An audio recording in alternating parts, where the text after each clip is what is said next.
so limitation. Okay, so I was going over this. I'm not. It's not. This isn't a limitation check, but I was just going over sailing these boats to the kingdoms. So I just sailed a liaison ship to the garden. We're actually giving the garden. We just built the garden boat docks. Um, so like these are their like. So we have like the docks that go from the emissary town. But like this isn't gonna be like emissary docs, but the emissaries will use it. But like so the garden like we just built docks for like this woodland mansion, and like I don't know what it's gonna be exactly, but it's gonna connect the woodland mansion, the conservatory, and the villas is what these docks are going to connect. So like whatever is happening there is like that's what these docks are. So I just sailed these boats here, and I was like, oh, okay. So kind of like in the same vein of limitation checks, is that like it is important for me to sail these boats, like and see how long it takes to sail boats and how long it takes to like trek the map if you're not in creative mode. Because like again, like people have like obligations in life, people have things that they have to do, and so like there are people who like to actually like properly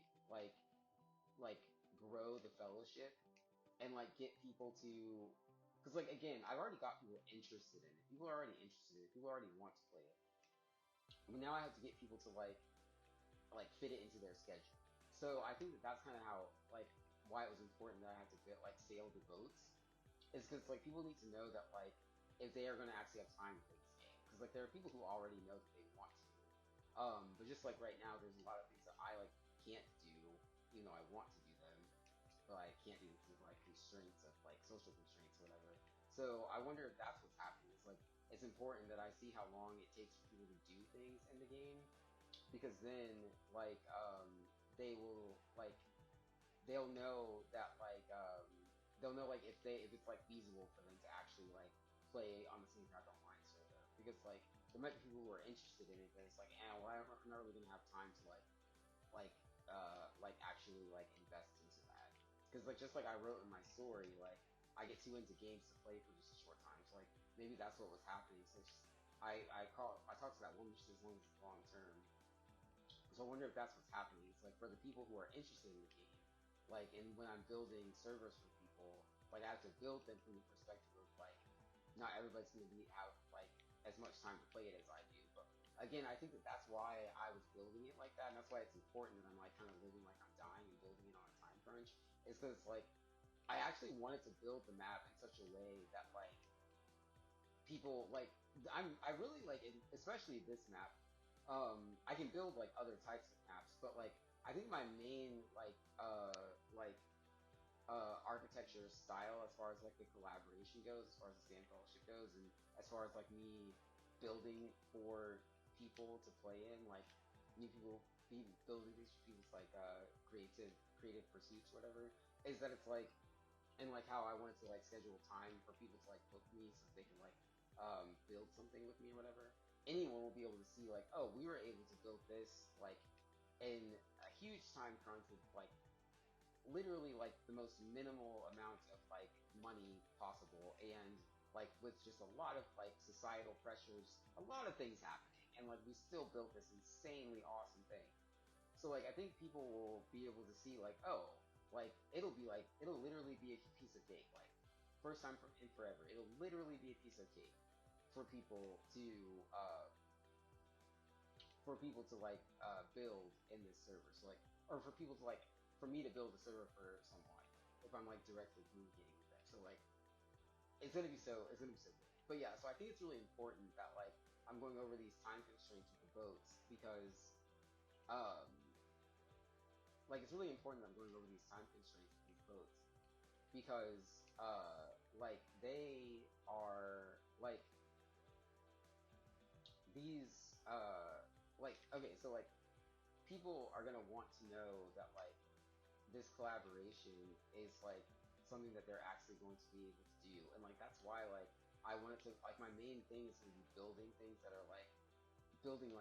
that are like fully structured so that like people can just play in the game. Like I don't necessarily mind building things that like building maps for people that aren't like as architectural, like, but like I think that again, it's my architecture that people are interested in. That's why like I'm building the architecture firm. That's why I literally built an architecture firm in the final frontier of South Lithia. Is that like that's what it is. And so I think that that's, and again, also, I like the ESRB, like, I don't think that this is a children's game. Like, that's why I'm like, I don't think this is a children's game. Like, I'm literally building, like, actual architectural designs for this thing. So I'm like, I don't know why it's rated 10 plus. That's a little weird.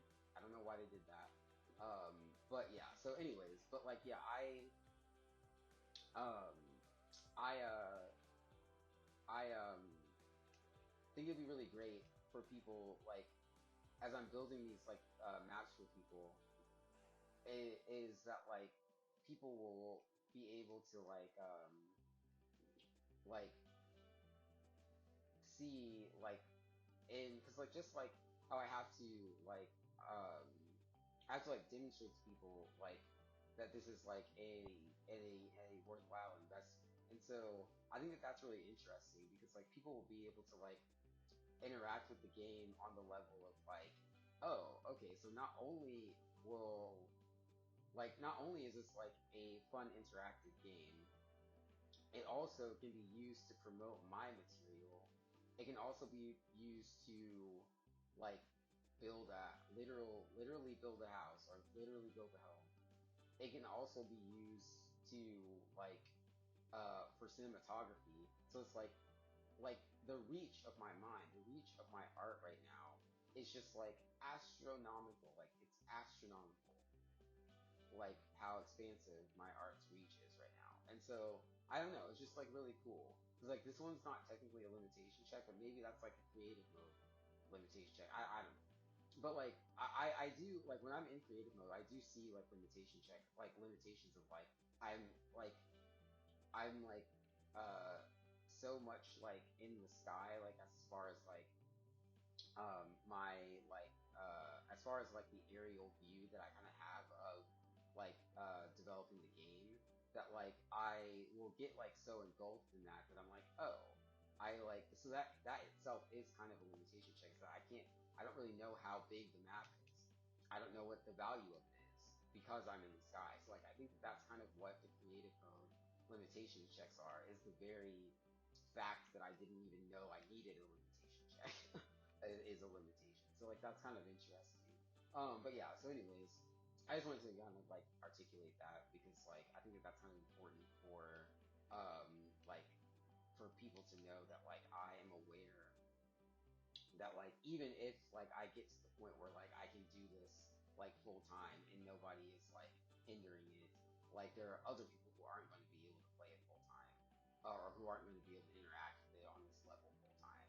So I have to like see how long it literally takes things to happen in the game, and then like people will be like, oh, okay, like I actually know that I want to do this, I'm interested in this, and I also now know that I actually will have time to do it. So I'm actually going to go and like buy $18 Minecraft and then like have like a lifetime of insanely awesome like hijinks and fun and just like levity and joy with this $18 game while everybody is like spending billions of dollars on crap that they don't need.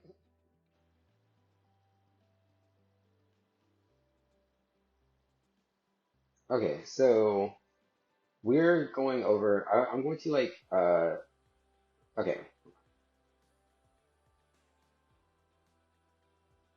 Okay. So the blossom fruit.